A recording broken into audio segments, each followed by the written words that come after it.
If you sit in complete darkness, pushing your ear to peeling wallpaper inside a forgotten place, what would you do if something whispered your name from deep inside the wall? Would you lean in, straining to hear? Or would you run, even if the voice was your own? There's an old building in the middle of nowhere, crumbling, rotten, left trapped in time, where people say the walls themselves speak, and anyone foolish enough to spend the night inside, well, they're never the same again. You're watching Horror Whisper.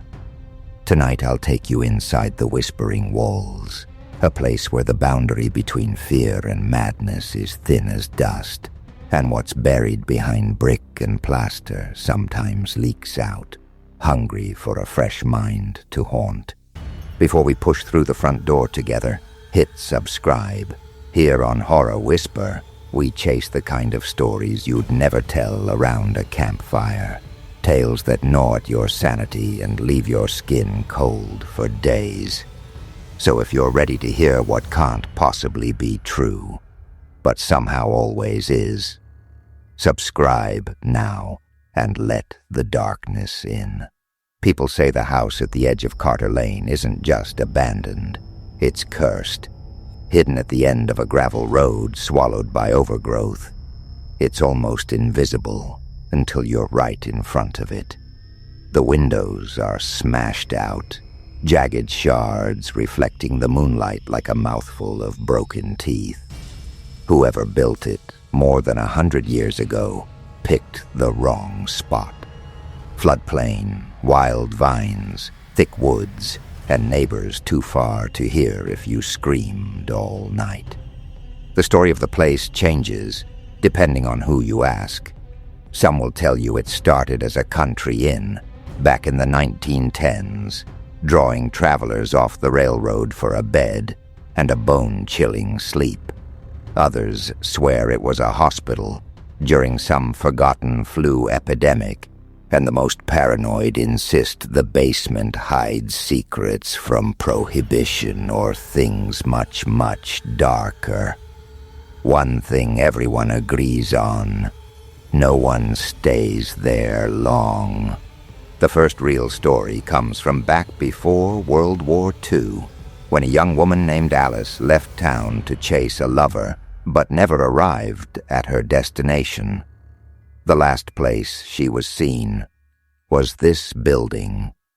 Years later, when a group of local boys snuck inside for a dare, they found the walls of an upstairs bedroom scored with scratches, as if someone with bloodied fingernails had tried to claw their way out. No trace of Alice, except a faded scarf stuck in the wainscoting and a cool spot on the floor that no sunlight would ever warm. After that, the rumors started. The walls whispered, sometimes frantic and low, sometimes a hiss so thin you only caught it when the wind died. Townfolks brushed it off. Old wood contracts, a pipe shift. It's just an old house settling. But the sound sticks to your soul, makes you second-guess the shape of every shadow. Legend says it's worse on stormy nights, when lightning sends blue veins crawling over the ceiling and thunder rattles the window frames. Children, daring each other to get close, swear they hear their own names muffled by bricks. The grown-ups tell stories, always after a few drinks, about seeing light flickering through boarded-up windows where no one's lived for decades. One old-timer, the type with hands calloused from farm work and eyes that avoid sunset, swears he heard weeping from inside when he walked past one summer night and swore never to go near again. If you talk to the police in Carter County, they'll only tell you the official record. Teenagers trespassing, sometimes a vagrant seeking shelter, and then nothing but silence. But after a while, you notice something different. The officers who've pulled haunted night shifts near the house walk a little lighter. They won't look at the building, not at dusk, not in the full heat of noon. One retired officer, dying of cancer, confessed on his last day that he once entered during a shift, a bet or a dare, nobody remembers now. He wandered for hours through cold black halls, hearing whispers everywhere but never seeing another soul. When he got home, his hair had turned stark white. His wife left him. He never worked again. "There's something in those walls," he said, "something that wants out. It'll borrow your voice if you let it. What makes a place like this collect so much suffering? Lay enough bricks, trap enough trauma, and it festers like an infected wound. History tells pieces of the puzzle, but never the whole truth." Let me take you back to the late 1930s.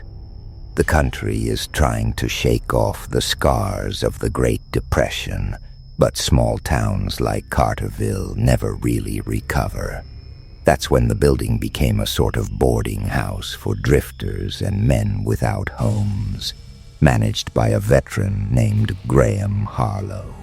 Harlow, already darkly scarred from the trenches of Europe, took pride in being the only soul willing to run the place. But Harlow changed, bit by bit. Folks remember he used to talk to himself, pacing the twisted halls, usually at night when everyone thought he was asleep. Then his boarders started to leave, one by one. Some said they left in the middle of the night, too spooked to face what they heard behind closed doors. Others simply vanished. When Harlow's body was found, years later, tucked in the crawl space behind the furnace, it was the state of his hands that haunted the coroner. A mix of old bite marks and splinters, like he'd tried desperately to block out noise or claw through to escape it. The only thing found with him, a journal with words so scrambled only one phrase was legible, written over and over, pressed into the paper until the nib tore. "Help me. They're inside the walls." After Harlow's death, Carterville locals swore off the place for good. It changed hands a few times, sometimes a halfway house or an after-hours poker den, but nobody lasted a season. The house just ate them up. That's when the next wave of stories started, deeper, darker, closer to madness. If you read the Carterville Gazette from 1952, you'll see this headline: "Family reports disturbances at vacant Carter Lane property." Inside the thin paper, there's the testimony of the Brown family, who made the mistake of moving in during a hard winter. The parents lasted 2 weeks. Their 6-year-old was found one morning, curled under his bed, croaking to himself in whispers.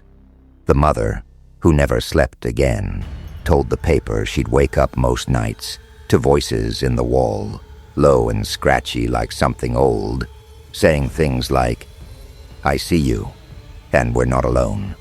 Sometimes the voices mimicked her husband or child, luring her to stand in helpless terror by the bathroom wall, trembling, never finding anyone there. This is where things take a more unnerving turn. Local teens, the bravest or most reckless, still try to spend the night at the Whispering House, hungry for a dare or clickbait for their social feeds. What happens to those who do? Maybe you've heard stories about these kinds of places. People come out shaken, scared, but mostly unchanged. Not here. Ask around town and you'll find there's a list, quiet but meticulously kept, of everyone who's tried to pass a night inside the Whispering Walls since the late 70s. Some came out so wild-eyed and disjointed that they had to be taken away, never coming back to themselves. Others grew obsessed, returning again and again, circling the house at dusk, chasing answers no one else could hear. Relationships fracture. People snap. The lucky ones just won't talk about what happened, but the unlucky go silent for good. Carterville's old clinic records show more than a dozen cases of what's politely called acute psychosis after exposure to extreme stress. But it's always traced back to the same address at the edge of the old woods. What is it about whispering that cuts so close to sanity? Maybe it's the suggestion, the idea your secrets are being repeated just out of reach. Or maybe it's the terror of recognizing your own voice inside the wall, saying things you never meant. Imagine spending 8 hours in that darkness, sitting against those decaying boards, listening to something scratching and whispering just behind the paint. At first you'd think it's the wind, possums in the ceiling, or just your nerves. But then the murmur starts to form words. Sometimes prayers, sometimes curses, sometimes your own name, dripped out like poison in a voice exactly like your mother's, or a friend long dead. These voices don't shout. They know to keep their distance, to drag you toward them slowly, making you ache for a confession they'll never finish. There's a reason doctor after doctor warned against entering the old house alone, and why nobody will stay beyond sunset anymore. One nurse who worked a night shift at the now-shuttered Carterville clinic swears she admitted a boy who spent a dare night in the house with friends. They left him when his behavior got strange. He was found wandering the highway, reciting old nursery rhymes backwards. Eyes rolled up so only the whites showed. From then on, he'd only sleep in rooms with windows open to the street, whispering to himself and stuffing his own mouth with cotton so he wouldn't hear them anymore.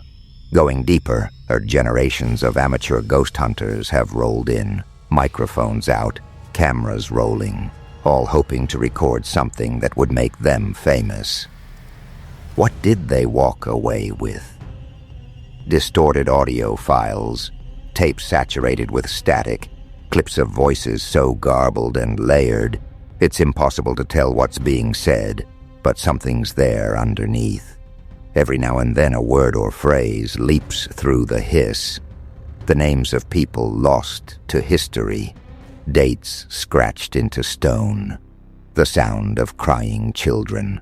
One recording, replayed so many times it's almost become a cruel joke in the paranormal community, features a voice whispering, "Don't leave me here. You promised you'd stay."